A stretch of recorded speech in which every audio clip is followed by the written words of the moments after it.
പാറൂസ് വ്ലോഗിലേക്ക് എല്ലാവർക്കും സ്വാഗതം. നമ്മുടെ ചാനൽ സ്ഥിരമായിട്ട് കാണുന്നവർ വളകാപ്പ് ചടങ്ങൊക്കെ കണ്ടു എന്ന് വിചാരിക്കുന്നു. ഇപ്പോൾ ഞാൻ എൻ്റെ വീട്ടിലാണ്.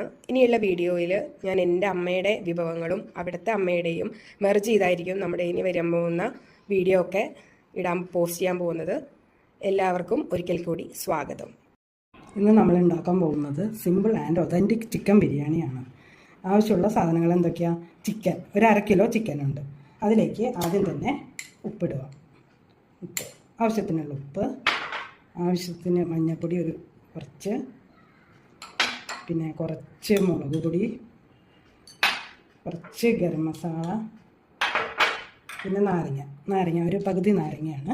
അത് നല്ലോണം പിഴിഞ്ഞ് ഇതിലേക്ക് നല്ലോണം പിഴിഞ്ഞ് വയ്ക്കുക. എന്നിട്ട് നല്ലോണം തിരിഞ്ഞ് പിടിപ്പിക്കുക. ഇതിൽ മിക്സ് ആവട്ടെ. നല്ലോണം മാഗ്നേറ്റ് ചെയ്യാൻ വയ്ക്കുക. എന്നിട്ട് കേട്ടോ, കുറച്ച് നേരം മാഗ്നേറ്റ് ചെയ്യാൻ വയ്ക്കുക. ഒരു അരമണിക്കൂറെങ്കിലും ഇതിങ്ങനെ വയ്ക്കണം. എന്നിട്ട് ഇങ്ങനെ വച്ചിട്ട് നമ്മൾ കുറച്ച് നേരം അങ്ങോട്ട് മാറ്റി വയ്ക്കുക. റൈസിനുള്ള വെള്ളം വച്ചിട്ടുണ്ട്. സ്റ്റൗ ഓൺ ചെയ്യാണ്. പിന്നെ വെള്ളം തിളക്കട്ടെ. ഇനി നമ്മൾ ചിക്കൻ മാഗ്നേറ്റ് ചെയ്യാൻ അരമണിക്കൂർ വെച്ചത് ഒന്ന് ഫ്രൈ ചെയ്യാം. സ്റ്റൗ ഓൺ ചെയ്തു, പാൻ വെച്ചു. പാനൊന്ന് ചൂടാകട്ടെ. ചിക്കൻ ഫ്രൈ ചെയ്യാൻ നമ്മൾ കുറച്ച് വെളിച്ചെണ്ണ ഒഴിച്ച് കൊടുക്കുക. പാൻ നല്ലോണം ചൂടായിട്ടുണ്ട്. അതിലേക്ക് ചിക്കൻ പീസസ് നിറച്ച് വയ്ക്കുക. ലെഗ് പീസ് ഒന്ന് കട്ട് ചെയ്ത് വരഞ്ഞൊക്കെ വയ്ക്കണം, നല്ലതായിരിക്കും. പിന്നെ സ്മോൾ പീസസ് ആയിട്ടുണ്ട് കേട്ടോ, ചെറിയ പീസസ് ആയിട്ടാണ് ഞാൻ കട്ട് ചെയ്ത് വെക്കണത്. ഇവിടെ ചെറുതായിട്ട് കട്ട് ചെയ്ത ചിക്കൻ പീസസൊക്കെ കൂടി ഉണ്ടാക്കണതാണ് എല്ലാവർക്കും ഇഷ്ടം, അതുകൊണ്ടാണ് കേട്ടോ. ചിക്കൻ ഒരു 15-20 മിനിറ്റൊക്കെ ഇരിക്കും. ഷാലോ ഫ്രൈ മതി കേട്ടോ. ചെറിയ പീസസ് ആയതുകൊണ്ട് പെട്ടെന്ന് അത് മുരിഞ്ഞൊക്കെ കിട്ടും. അധികം മുരിയണ്ട കേട്ടോ, കാരണം നമ്മൾ ബിരിയാണിയിലേക്ക് പിന്നെ ഇത് ഇടേണ്ടതല്ലേ. കുറേ ഫ്രൈ ആയാലും ടേസ്റ്റ് ഉണ്ടാവില്ല. ഷാലോ ഫ്രൈ മതി, എന്നാൽ മുരിഞ്ഞിരിക്കും വേണം. ആ ഒരു പരുവായിരിക്കും. അപ്പോൾ പയ്യെ ഇതൊക്കെ ഇങ്ങനെ മറിച്ചിടുവാണ്. ലെഗ് പീസൊക്കെ ഒന്ന് ഇത്തിരി കൂടി മുരിയണം. അപ്പോൾ നല്ലതായിരിക്കും. ലെഗ് പീസ് ഇവിടെ കുട്ടികൾക്കൊക്കെ ഭയങ്കര ഇഷ്ടമാണ്. കുട്ടിക്ക് ഭയങ്കര ഇഷ്ടമാണ് കേട്ടോ. കുറച്ച് ദിവസമായിട്ട് സുഖമില്ലാണ്ടൊക്കെ ആയിട്ട് ഇരിക്കുമായിരുന്നു. അപ്പോൾ ഇന്നൊരു ആഗ്രഹം പറഞ്ഞു, എനിക്കൊരു ചിക്കൻ ബിരിയാണി വേണം. അപ്പോൾ ഞാൻ സിമ്പിളായിട്ട്, അധികം സ്പൈസി ഒന്നും അല്ലാത്ത സിമ്പിളായിട്ടുള്ള ഒരു ബിരിയാണി വേണം. അപ്പോൾ കഴിക്കാമല്ലോ. അപ്പോൾ കുറച്ച് ദിവസമായിട്ട് വയ്യ. അപ്പോൾ കഞ്ഞിയൊക്കെ ആയിട്ടായിരുന്നു ഇരുന്നിരുന്ന് കഞ്ഞി കുടിച്ചൊക്കെ ഇരുന്നപ്പോൾ ഇപ്പോൾ ഒരു ആഗ്രഹം എന്ന് പറഞ്ഞു. അപ്പോൾ അധികം ചിക്കനൊന്നും ഉണ്ടായിരുന്നില്ല, കുറച്ച് ചിക്കൻ ഉണ്ടായിരുന്നുള്ളൂ. അതുകൊണ്ട് ഒരു 2 ഗ്ലാസ് അരിയൊക്കെ ഇട്ടിട്ട് നമുക്കൊരു ചെറുതായിട്ട് സിമ്പിളായിട്ട് ഉണ്ടാക്കി കൊടുക്കാമെന്ന് വിചാരിച്ചു. അതാണ് കേട്ടോ. ഇനി നമുക്ക് ചോറിന് ഉള്ള വെള്ളം തിളച്ചുകൊണ്ട് നോക്കാം. ആ വെള്ളം നല്ല വെട്ടി തിളച്ചിട്ടുണ്ട്. ഇങ്ങനെ ആയിരിക്കണം. അതിലേക്ക് ഹോൾ സ്പൈസസ് ഇങ്ങനെ ഇടുവാണ്. മറ്റേ സപ്പോലം, പിന്നെന്താ പട്ട, ഗ്രാമ്പൂ, പിന്നെ പെരുംജീരകം, ഇതെല്ലാം ഇടണം.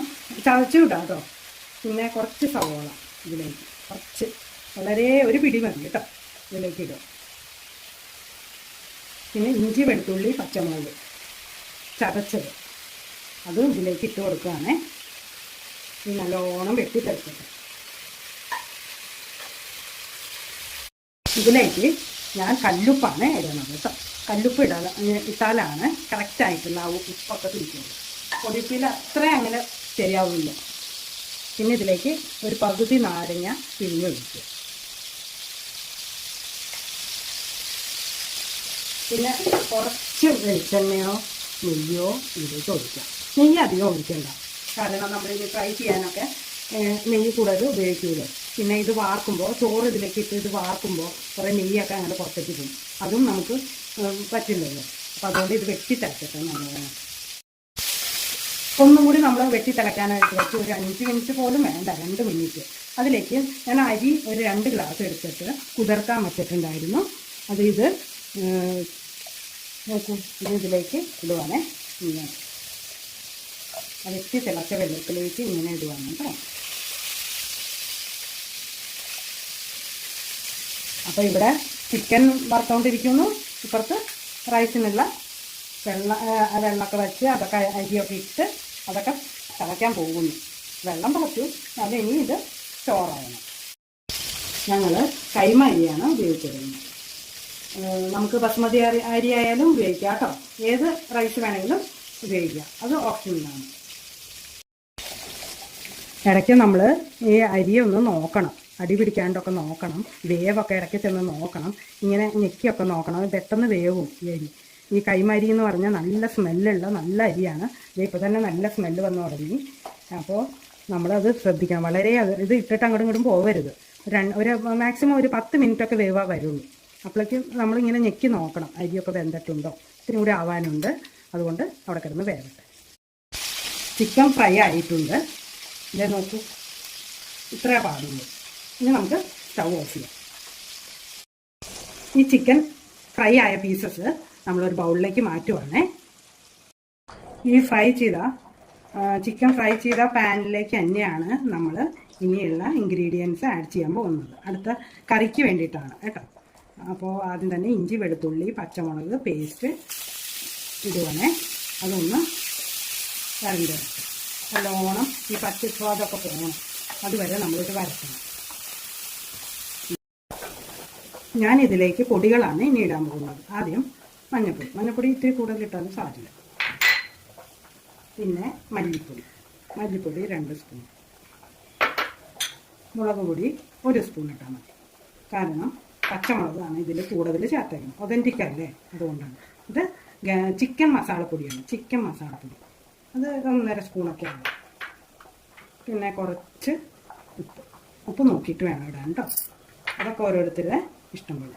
നമ്മളിങ്ങനെ ഇട്ടിട്ട് ഈ ഒരു വെളിച്ചെണ്ണയിൽ കിടന്ന് ഇത് നല്ലോണം മൊരിയണം. ഇതിൻ്റെ പച്ച മണമൊക്കെ പോകണം കേട്ടോ, അല്ലെങ്കിൽ പച്ച സ്വാദം അടിക്കും. അപ്പോൾ അതൊരു സ്വാദം ഉണ്ടാവില്ല. ചിക്കൻ വെന്ത് വരുമ്പോൾ ഉള്ള ആ ഒരു രുചി ഒരു വ്യത്യാസം തന്നെയാണ്. ഈ സ്പൈസസിൻ്റെ സ്വാദം അങ്ങോട്ട് മുമ്പിൽ നിൽക്കാൻ പാടില്ല, അതാണ്. നല്ലോണം ഇപ്പോൾ തന്നെ നല്ലൊരു സ്മെല്ല് വരുന്നുണ്ട്. ഇതിൽ കിടന്ന് നല്ല മസാലയൊക്കെ ഒന്ന് മുരിയട്ടെ. ഇനി ഇതിലേക്ക് സവോളയാണ് ഏറ്റവും കൂടുതൽ ഇടേണ്ടത്. 1 ബൗൾ സവോള. ഇത് ഇത്ര റൈസൊക്കെ ക്വാണ്ടിറ്റി ഒക്കെ കുറവായതുകൊണ്ടാണ് ഇത്രയും എടുത്തേക്കുന്നത്. നമ്മൾ റൈസൊക്കെ കൂടുതൽ എടുക്കുകയാണെങ്കിൽ ഇതിൻ്റെ ക്വാണ്ടിറ്റി ഒക്കെ കൂട്ടണം കേട്ടോ. തക്കാളിയും സവാളയും ഒക്കെ എന്തൊക്കെയാണ് സ്പൈസസ് എന്നുള്ളത് ഒക്കെ നമ്മൾ ഇതിൻ്റെയൊക്കെ അനുസരിച്ച് ഇത്തിരി കൂട്ടി കൊടുക്കണം കേട്ടോ. ഇപ്പം ഇതൊന്ന് വരട്ടെ. നമ്മൾ റൈസ് നോക്കിയില്ലല്ലോ എന്തായിരുന്നു, ആയോ വേവ് കൂടിയോ കുറഞ്ഞോ നോക്കണ്ടേ. അപ്പോൾ ഇത് ഏകദേശം 2 മിനിറ്റും കൂടി കഴിഞ്ഞാൽ നമുക്ക് വാർക്കാം. വാർക്കണയാൾ മുമ്പ് ഈ അരി ഇങ്ങനെ പൊട്ടാൻ പാടില്ല കേട്ടോ. ഭയങ്കരമായിട്ട് കുഴഞ്ഞു പോകാൻ പാടില്ല. ഇങ്ങനെ ഇത്തിരി ഹാർഡായിട്ട് നിൽക്കണം. അപ്പോൾ നമ്മൾ വാർക്കുമ്പോൾ ആ ചൂടോടുകൂടി അത് വേവണം. ഇപ്പോൾ ഏകദേശം ആയിട്ടുണ്ട്. 1 മിനിറ്റ് കഴിഞ്ഞാൽ ഇത് ഓഫ് ചെയ്യും. എന്നിട്ട് നോക്കാം. നമ്മുടെ ഈ സവോള നല്ലോണം വരണ്ടൊക്കെ വന്നിട്ടുണ്ട്. മസാലപ്പൊടിയും സവോളയും എല്ലാ സ്പൈസസൊക്കെ കൂടി നല്ലൊരു സ്മെല്ല് വരുന്നുണ്ട്. ബിരിയാണിയുടെ ഒക്കെ മണം ഇവിടെ പരക്കുവാണ്. ഇതിലേക്ക് നമ്മൾ ഇനി തക്കാളി, ഒരു 3 തക്കാളിയാണ് എടുത്തേക്കുന്നത്. തക്കാളി കൂടുതൽ എടുക്കണം, കാരണം സവാള എത്ര എടുക്കണോ അതിൻ്റെ ഒരു ഇരട്ടി എടുക്കണം. കാരണം സവാളയ്ക്ക് ഒരു മധുരിപ്പുണ്ട്, അത് പോകാൻ വേണ്ടിയിട്ട് നമ്മൾ തക്കാളി കൂടുതൽ എടുക്കണം. ഇതിപ്പോൾ 2.5 വലിയ തക്കാളിയാണ് എടുത്തത്. ഇനി നമ്മൾ കുറച്ച് കറിവേപ്പില ഇങ്ങനെ ഇട്ട് കൊടുക്കുവാണേ. പിന്നെ കുറച്ച് മല്ലിയില, എന്നിട്ട് ഇവിടെ കിടന്ന് അത് നല്ല പേസ്റ്റ് പരുവത്തിലായിരിക്കണം. ഇതിന് നമ്മൾ കുറച്ച് നേരം അടച്ചു വെക്കണം. നമ്മൾ ഇത് പേസ്റ്റ് പരുവത്തിലായൊന്ന് നോക്കാം. നല്ലപോലെ ആയിട്ടുണ്ട്. ഇതിലേക്ക് നമ്മൾ ഇനി ഈ ഫ്രൈ ചെയ്ത് വെച്ചേക്കുന്ന ചിക്കൻ അങ്ങനെ ഇട്ട് കൊടുക്കണം. എന്നിട്ട് ഇത് നല്ലോണം കിടന്ന് ഈ ചിക്കൻ കിടന്ന് വേവണം. അതാണ് ഇതിൻ്റെ പരുവം. ഇത് തുള്ളി വെള്ളം വേണമെങ്കിൽ ഒഴിച്ച് കൊടുത്താൽ മതി, അല്ലെങ്കിൽ ഇതിൽ കിടന്ന് വേഗണം. ഫ്രൈ ചെയ്ത് വെച്ചേക്കണ കാരണം നമ്മൾ വെള്ളത്തിൻ്റെ ആവശ്യമില്ല. അഥവാ നമുക്ക് വേണമെങ്കിൽ ഒരു തുള്ളി ഒഴിച്ച് കൊടുക്കാം. ഞാൻ ഒഴിക്കണമെന്നില്ല കേട്ടോ. ഇനി നമ്മൾ മൂടി തുറന്ന് നോക്കാം. ചിക്കൻ നല്ലപോലെ സോഫ്റ്റ് ആയിട്ടുണ്ട്. ഇനി നമ്മൾ ഇതൊക്കെ നല്ലോണം മിക്സ് ചെയ്യാം. ഉണ്ടോ, ഈ ഒരു പരുവായിരിക്കണം.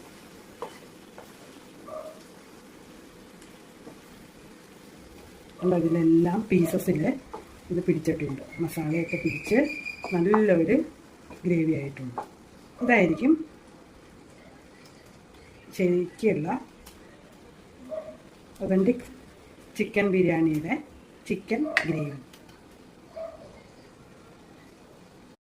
ഇനി ഓഫ് ചെയ്യാം കേട്ടോ നമുക്ക്. ഇനി നമ്മൾ റൈസ് ഇതിലേക്കാണ് ഉരുളിയിലാണ് ഉണ്ടാക്കാൻ പോകുന്നത്.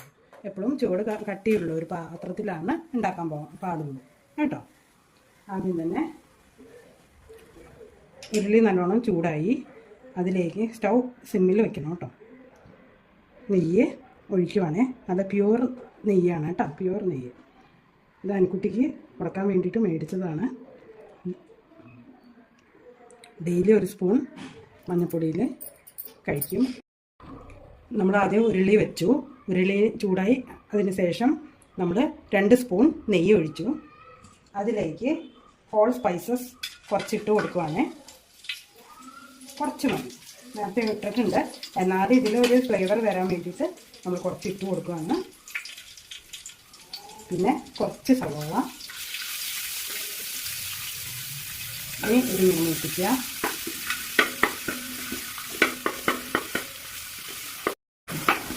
ഇത് എൻ്റെ ഒരു രീതിയിലാണ് ഞാൻ ഉണ്ടാക്കുന്നത്, തീർച്ചയായും ഓപ്ഷണലാണ് കേട്ടോ. ഈ സവാള വേണമെങ്കിൽ ഇട്ടാൽ മതി, ഞാൻ ഇങ്ങനെയാണ് ഉണ്ടാക്കുന്നത്. കുറച്ചിട്ടാൽ അതിൻ്റെ ഒരു രുചി ഇതിലേക്ക് ഈ ചോറിനും കറിക്കൊക്കെ നല്ല സ്വാദായിരിക്കും. അതാണ് നെയ്യിൽ ഈ ഉള്ളി മൂപ്പിച്ച ഒരു സ്വാദുണ്ടല്ലോ, ഇത് നല്ലൊരു ഫ്ലേവർ തരും നമുക്ക്. ഇനി ഇതിലേക്ക് നമ്മൾ ചിക്കൻ പീസസ് കുറച്ചിട്ട് കൊടുക്കണം, പകുതി.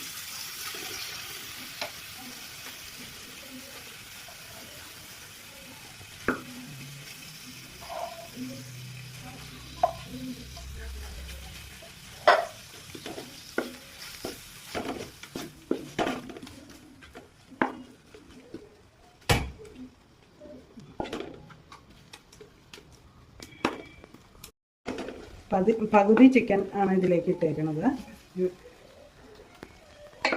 ഇതിവിടെ കിടന്ന് മിക്സ് ആവട്ടെ നെയ്യായിട്ട്. വേവിച്ച് വെച്ചേക്കണ റൈസ് ഇതിൻ്റെ മുകളിലേക്ക് അങ്ങനെ ഇടുവാണ്. കണ്ടോ റൈസിൻ്റെ പരുവം എങ്ങനെയാണ്, വിട്ട് വിട്ട് ഇരിക്കണം, കുഴഞ്ഞു പോകരുത്. എല്ലാം കൂടെ മുകളിൽ ഇങ്ങനെ പൊത്തി വയ്ക്കുക.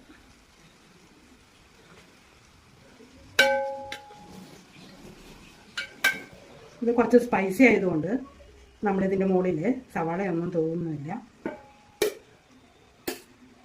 പകുതി ചോറിട്ടിട്ടുണ്ട്. സവാളയൊക്കെ ലാസ്റ്റ് ഗാർണിഷ് മാത്രം, കാരണം താഴെ ചിക്കനിൽ നല്ല സ്പൈസിയാണ്, അപ്പോൾ എല്ലാം കൂടി ഭയങ്കര സ്പൈസി ആയിരിക്കും. അതുകൊണ്ട് ഇതിങ്ങനെ ഇരിക്കട്ടെ. ഇതിൻ്റെ മുകളിലേക്ക് കുറച്ച് നെയ്യ് ഒഴിച്ച് കൊടുക്കാം.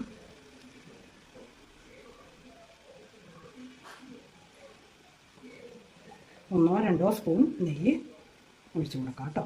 അതിൻ്റെ മുകളിലേക്ക് ബാക്കി ഉള്ള ചിക്കൻ ഗ്രേവി ഉൾപ്പെടെ ഇട്ട് കൊടുക്കണം. വീട്ടിലെ അംഗങ്ങളുടെ ക്വാണ്ടിറ്റി അനുസരിച്ചൊക്കെ ഉണ്ടാക്കണം കേട്ടോ. ഇത് വെറും കുറച്ച് പേർക്ക്, 2 പേർക്കൊക്കെ ഉള്ളതാണ്.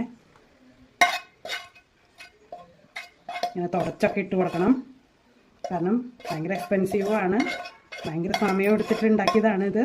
അപ്പോൾ നമ്മൾ വേസ്റ്റ് ചെയ്യാൻ പാടില്ല, ഇങ്ങനെ തുടച്ചൊക്കെ എടുക്കണം കേട്ടോ. ബാക്കിയുള്ള ചോറ് ഇതിൻ്റെ മുകളിലേക്ക് ഇട്ട് കൊടുക്കാം കേട്ടോ.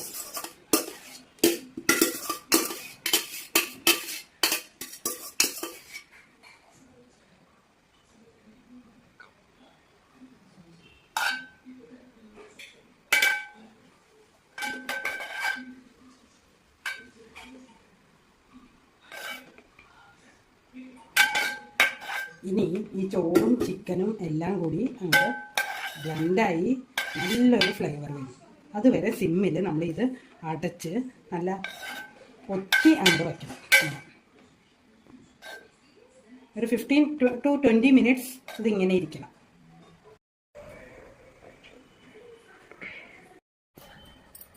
നമ്മൾ സ്റ്റൗ ഓൺ ചെയ്തു, കുറച്ച് വെളിച്ചെണ്ണയും നെയ്യും ഒഴിച്ച് വച്ചിട്ടുണ്ട്. തിളക്കട്ടെ. ഇനിയാണ് നമ്മൾ ഗാർണിഷ് പിസ്ത എന്ന് പറയും. അതിന് വേണ്ടി സവാള ഒരു ഇത്ര എടുത്താൽ മതി. ബൗൾ ഫുള്ള് വേണ്ട കേട്ടോ. 2 സവാളയാണ് ഞാൻ എടുക്കുന്നത്. നൈസായിട്ട് പൊട്ടിയായിട്ട് അരിയണം കേട്ടോ. അത് ഇതിൽ കിടന്നുണ്ട് നല്ലോണം മൊരിഞ്ഞ് ബ്രൗൺ കളറായിരിക്കും. സവാള നല്ലോണം ഫ്രൈ ആയിട്ടുണ്ട്, ബ്രൗൺ കളറായിട്ടുണ്ട്. കാഷ്യൂ, കിസ്മിസ് ആൻഡ് കുറച്ച് പഞ്ചസാര, അതാണ് പിസ്ത എന്ന് പറയുന്നത്. ആ പഞ്ചസാരയുടെ ഒരു ഫ്ലേവർ ഉണ്ടല്ലോ ഈ ഇതിൽ നല്ലോണം സവാള ഫ്രൈ ചെയ്തതിലും ഇതിലൊക്കെ ഇങ്ങനെ മിക്സ് ആകുമ്പോൾ ഒരു ടേസ്റ്റ് ഉണ്ട്. അതാണ് യഥാർത്ഥ ഒരു ഗാർണിഷ് ചെയ്യുമ്പോൾ ഉള്ള ഒരു ടേസ്റ്റ്. ഓക്കെ, ഇതിലേക്ക് കുറച്ച് ബ്രെഡ് പീസസ് ഇട്ടിട്ടുണ്ട്. ഒരു 3 ബ്രെഡ് പീസായിട്ട് മുറിച്ചിട്ട് അതിട്ടിട്ട് ഫ്രൈ ചെയ്ത് എടുക്കുക. ഇത് ഞങ്ങളുടെ വീട്ടിൽ എല്ലാവർക്കും ഭയങ്കര ഇഷ്ടമാണ്. അതാണ്, വേണമെങ്കിൽ ഇഷ്ടമുണ്ടെങ്കിൽ ഇട്ടാൽ മതി കേട്ടോ. ഇത് നമ്മൾ ഗാർണിഷ് ചെയ്യണം കേട്ടോ. പിസ്ത, കാഷ്യൂ, കിസ്മിസ്, കുറച്ച് മല്ലിയില, ബ്രെഡ് ക്രംസ്,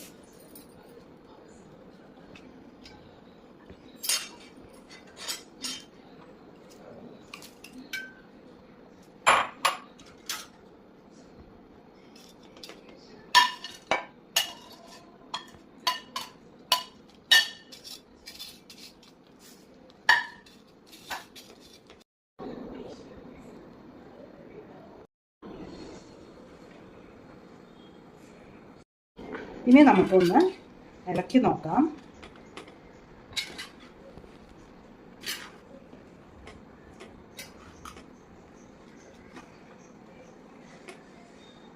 ഇതാണ് പരുവം. ഈ പ്ലേറ്റ് ചെയ്തിട്ട് കാണിക്കാം കേട്ടോ.